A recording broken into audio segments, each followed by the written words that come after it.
How to change payment method on Toca Boca. Now all of the payment method that you have set up directly from your Google Play Store will also automatically reflect on any purchase made on Toca World. So what you would do to change that is just to access your Google Play Store.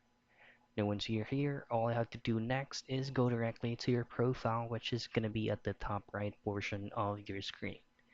Now scroll down till you find payments and subscriptions. Now under payment methods, just simply select that and then all of the payment methods associated with your Toca World or Toca Boca account is going to be here. Now if you would like to add another payment method, just simply choose on any of these payment methods available on Google Play Store.